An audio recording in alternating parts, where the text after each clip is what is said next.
अस्सलाम वालेकुम, मैं अनीला और इस वक्त आप मौजूद हैं मेरे यूट्यूब चैनल अनीलाज़ नॉवल पर। कैसे हैं आप सब? उम्मीद करती हूँ खैरियत से होंगे, अपना बहुत ज़्यादा ख़्याल रख रहे होंगे। तो जनाब आज मैं हाज़िर हूँ इर्तिकाब जुर्म के किस्त नंबर 2 के पार्ट 1 के साथ। तो जल्दी-जल्दी मेरे चैनल को सब्सक्राइब कर दें, बेल आइकन के बटन को लाज़मी प्रेस करें ताकि मेरी हर आने वाली वीडियो आपको बर वक़्त मिल सके। अपनी राय का इज़हार कमेंट सेक्शन में ज़रूर दिया करें, मुझे बताया करें कि मेरी नॉवल आप लोगों को कैसी लगती है, इससे मुझे मोटिवेशन मिलती है। तो ज़्यादा टाइम ज़ाया किए बगैर चलते हैं अपनी नॉवल की तरफ। हिस्सा अव्वल। आतिफ ने उसकी बातों को नज़रअंदाज करके उसे खाना पेश किया।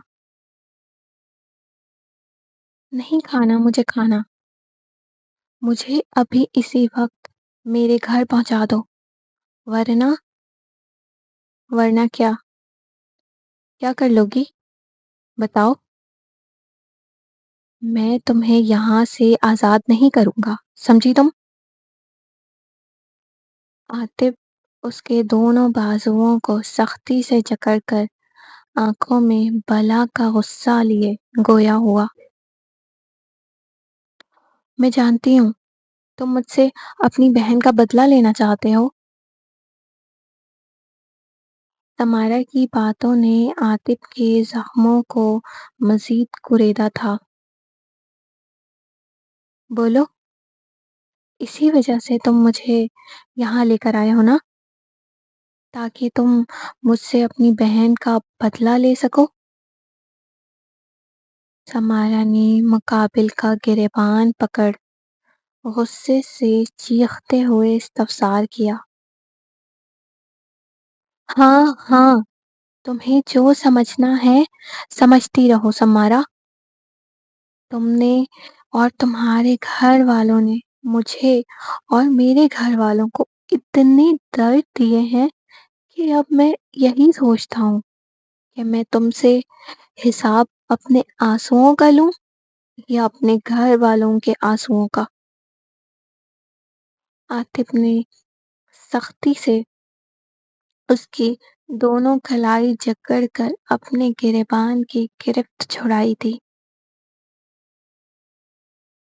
माजी वो रूसी लिबास में मलबूस हसीन नैनो नक्श वाली मासूम सी दुल्हन 24 बरस की उम्र में भी महफिल में हर एक हसीना को मात दे रही थी। बड़ी मन्नत आरज़ुओं के बाद इस घर में खुशियों की शहनाइयाँ गूंजी थीं। इस घड़ी का हर किसी को ना जाने कब से इंतज़ार था। उसका दूल्हा स्टेज पर खड़ा अपनी दुल्हन का इंतज़ार कर रहा था। वो तो उसकी फ़ोटो देखकर ही उसके हुस्न का गर्विदा हो गया था। आज वो पहली बार उससे रूबरू मिलने वाला था। अंदिलिप की छोटी बहनें उसका हाथ थामे उसे स्टेज की जानिब लेकर आ रही थीं। उसका मासूम चेहरा शर्म हया के ज़ेवर से और भी ज़्यादा खूबसूरत लग रहा था। फ़ाइज़ की नज़र तो अपनी दुल्हन के चेहरे से हट ही नहीं रही थी कि अचानक उसके कान में किसी ने सरगोशी की, जिसकी वजह से उसके देखने में खलल पड़ा था। अबे यार, फ़ाइज़ बहरा हो गया है क्या? क्या है? बोलो, तुम लोग आज के दिन भी मुझे सुकून ना लेने देना। वो चिढ़कर बोला। यार, हम तो बस इस बात से परेशान हैं कि भाभी की चाल इतनी बेढंगी क्यों लग रही है। हाँ हाँ हाँ, यार वो तेरे साथ कोई मजाक तो नहीं कर रही हैं? आइस के बराबर में खड़ा उसके एक दोस्त ने कहका लगाते हुए कहा। उसकी इस बात पे फाइज का दिमाग खटका था। उसने सर से लेकर पाँव तक अंदलिप पर अपनी जांचती निगाह डाली तो उसके चेहरे के तासुरात बदले थे। खिलखिलाते हुए चेहरे की अचानक हवाइयां उड़ गई थी। एकदम चेहरे का रंग फक पड़ गया था। ए, ए, एक मिनट।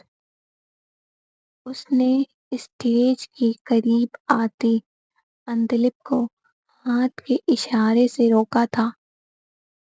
आंटी, अंतलिप ऐसे लंगड़ाते हुए क्यों चल रही है? फाइज ने हवास बाख्तगी से पूछा। वो अंतलिप की वालिदा से वो मुखातिब हुआ था।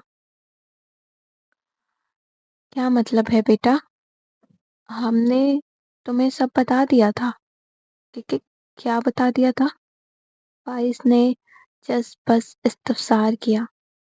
बेटा फाइज, जब हमने तुम्हें अंदलिप की तस्वीर दिखाई थी उसी वक्त तुम्हें सब बता दिया था कि अंदलिप को पोलियो है। वो हल्का सा लंगड़ा कर चलती है और तुमने कहा था कि तुम्हें अंदलिप पसंद है। आंटी, आपको कोई गलत फहमी हुई है। मैंने तो आपकी ये बात सुनी ही नहीं थी। मैं तो अंदलिप की खूबसूरती में इतना बावला हो गया था कि उससे मिले बगैर ही रिश्ते के लिए राजी हो गया। लेकिन आंटी, ये मेरी पूरी जिंदगी का सवाल है। मैं ऐसे कैसे किसी मासूर लड़की से शादी कर सकता हूँ, फिर चाहे वो कितनी ही खूबसूरत क्यों ना हो? फाइज रुमाल से अपने माथे का पसीना साफ करते हुए घबरा कर बोला। बेटा फाइज, ये क्या कह रहे हो? इस तरह घर आई बारात लौट गई तो हमारी बहुत बदनामी होगी। अंतलिप की माँ रोती हुई बोली। आंटी, मुझे माफ कर दें, लेकिन मैं अंतलिप से शादी नहीं कर सकता। फाइज सामने खड़ी अंतलिप से नजरें चुराकर बोल रहा था। बेटा, हम पर इतना बड़ा जुल्म ना करो। हम पूरी बिरादरी में किसी को मुंह दिखाने के काबिल नहीं रहेंगे। हम गरीब लोग हैं। यहाँ अगर किसी लड़की की बारात लौट जाती है तो माशरा उसे कबूल नहीं करता। अंतलिप की माँ ने बाकायदा फाइज के सामने अपने हाथ जोड़े थे। मम्मा, रुक जाएं। आपको हाथ जोड़ने की या गिड़गिड़ाने की जरूरत नहीं है। मुझ माजूर से शादी करके उनकी पूरी जिंदगी बर्बाद हो सकती है, तो आप इनकी जिंदगी बर्बाद करने के लिए क्यों मिन्नतें कर रही हैं? मिस्टर फाइस, आप अपनी बारात वापस ले जा सकते हैं। कोई नहीं रोकेगा आपको, ना कोई जोर जबरदस्ती करेगा। अंदलिप स्टेज पर आकर बहुत ही बहादुरी से बोली। फाइज शेख समारा का इकलौता भाई, शेख अनवार का बेटा। ये रिश्ता मैच मेकर के जरिए तय पाया था। फाइज ने रिश्ता करने के लिए सिर्फ एक ही शर्त रखी थी कि लड़की खूबसूरत होनी चाहिए। उसे लड़की की हैसियत से कोई गर्ज नहीं था, ख्वाह वो अमीर हो या गरीब। अंधलिप उसे पहली नजर में भा गई थी। उसने बिना कोई तफसील जाने रिश्ते के लिए हामी भर ली थी। लेकिन बदकिस्मती ये थी कि उसे शादी के दिन मालूम हुआ अंधलिप को पोलियो है। वो सीधी तरह चल नहीं सकती। वो एक ऐसी मासूम लड़की से शादी करके अपनी जिंदगी बर्बाद नहीं कर सकता था। इसलिए वो अपनी बारात लेकर लौट गया। फाइज भाई, मेरी बात सुनिए। फाइज भाई, आप बारात वापस लेकर चले जाएंगे तो मेरी आपी टूट जाएगी। ہماری بہت بےعزتی ہوگی، پلیز ہم پہ رحم کریں۔ فائز اپنی سجی ہوئی کار میں ابھی بیٹھا ہی تھا جب عاطف نے کار کا ڈور پکڑ کر اس سے مخاطب ہوا۔ اندلپ اور کوئی نہیں، عاطف کی بڑی بہن تھی۔ تمہیں بات سمجھ نہیں آئی؟ میرے بھائی نے جب ایک بار کہہ دیا وہ ایک معذور لڑکی سے شادی کر کے اپنی زندگی برباد نہیں کر سکتے، تو تم سب مل کر اپنی لنگڑی بہن کو زبردستی میرے بھائی کے پلے باندھنا کیوں چاہتے ہو؟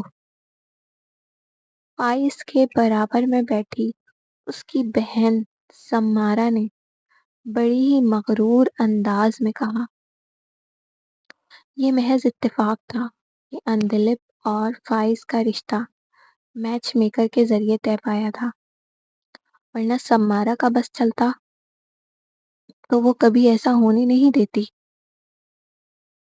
اسے تو تب پتہ چلا جب وہ بارات کے ساتھ آئی، پھر ویلکم میں عاطف کو کھڑا دیکھا۔ وہ تو عاطف سے 100 فٹ دور رہنا ہی پسند کرتی تھی۔ اسے غریبوں سے شدید نفرت تھی۔ وہ غریبوں کو کیڑے مکوڑے سے زیادہ کچھ نہیں سمجھتی تھی۔